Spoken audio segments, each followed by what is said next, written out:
సింహాసనం చుట్టూ తిరిగే దైవదూతలు అల్లాను ఆరాధిస్తున్నారు. ఈ సృష్టిలో అల్లాను ప్రార్థించని ప్రాణి అంటూ ఏదీ లేదు. భూమిలోనే కాదు, సముద్ర గర్భంలోనే కాదు, ఆకాశాలపైనే కాదు, సమస్త లోకాలలో అల్లాను ఆరాధించే వాళ్ళు ఉన్నారు. ఇది అల్లా యొక్క గొప్పతనం. నువ్వు ఆరాధించే దైవం సరిగా ఒక జిల్లాకు కూడా పరిచయం లేదే. నువ్వు ఆరాధించే దైవం ఒక దేశం దాటితే రెండో దేశానికి కూడా తెలియదే. ఎవరిని ఆరాధిస్తున్నావు? ఎంత గొప్ప మహోన్నతుడిని వదిలిపెట్టి మనిషి తయారు చేసినటువంటి వస్తువును ఆరాధించడానికి ఏమైంది నీ తెలివి? ఒక్కసారి ఆలోచించండి సోదరులారా. అండ పిండ బ్రహ్మాండాలను సృష్టించినటువంటి అల్లా ఆయన నిజ సృష్టికర్త. ఆయన ఎవరో తయారు చేస్తే తయారైన వాడు కాదు, ఎవరో గీస్తే వచ్చిన బొమ్మ కాదు, ఎవరో చెక్కితే ఏర్పడిన శిల్పము కాదు.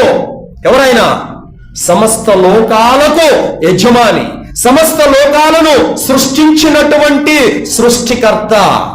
ఆయనతో నీవు ఇతరులను భాగస్వాములుగా చేయడం ఘోరమైనటువంటి పాపం.